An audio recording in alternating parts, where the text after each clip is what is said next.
বেঙুনীয়া এজাৰ ফুলৰ দলিচাৰে সৰে কৰিছে এখন মহাবিদ্যালয়।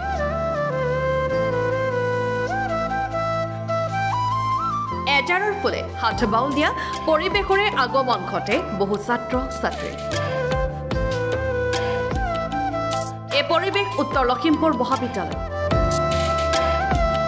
এতিয়া উত্তৰ লখিমপুৰ মহাবিদ্যালয়খনৰ চৌহদত এজাৰ কৃষ্ণচূড়া ফুলৰ নান্দনিক পৰিৱেশ।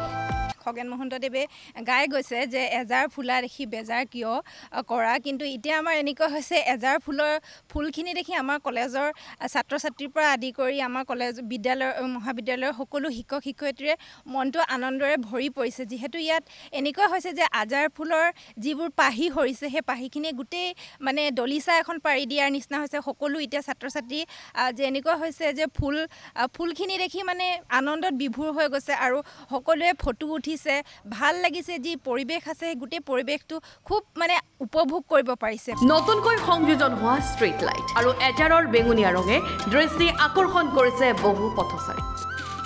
ফুলটো মানে কি বহুত ভাল লাগে, এইফালে যেতিয়া পাৰ হৈ যাওঁ তেতিয়া মানে বহুত ভাল লাগে আৰু ধুনীয়া ধুনীয়া ফুলবোৰ ফুলি থাকে।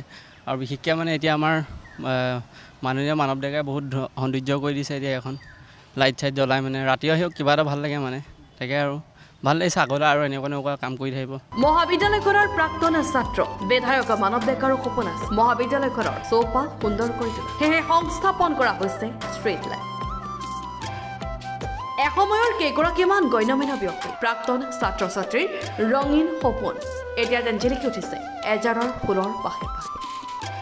বৰ্তমান এই নৰ্থ লখিমপুৰ বিশ্ববিদ্যালয়ৰ এই মজিয়াৰ পৰা তেওঁলোকক আমি অশেষ ধন্যবাদ দিব বিচাৰিছোঁ। নৰ্থ লখিমপুৰ বিশ্ববিদ্যালয় প্ৰতিষ্ঠা কালৰ পৰা নৰ্থ লখিমপুৰ বিশ্ববিদ্যালয়ৰ যিসকল গণ্যমান্য ব্যক্তি জড়িত হৈ আছে বিশ্ববিদ্যালয়সকলৰ লগত, তেওঁলোকে পৰিৱেশটো ধুনীয়া কৰিবৰ বাবে যি এক সেউজময় পৰিৱেশ গঢ়ি তুলিবৰ বাবে গছপুলি ৰোপণ কৰিছিল। সেই গছপুলি বৰ্তমান এতিয়া বিশ্ববিদ্যালয়খন সম্পূৰ্ণ সেউজময় কৰি তুলিছে। বিশ্ববিদ্যালয় ফুল গছ পাতেৰে যি এক সুন্দৰ বাতাবৰণ সৃষ্টি কৰিছে। নৰ্থ লখিমপুৰ বিশ্ববিদ্যালয়ৰ ছাত্ৰ ছাত্ৰীসকল সোমাই অহাৰ লগে লগে দেৱোদৰ পাতগছকি নৰ্থ লখিমপুৰ বিশ্ববিদ্যালয় সোমাই আহে।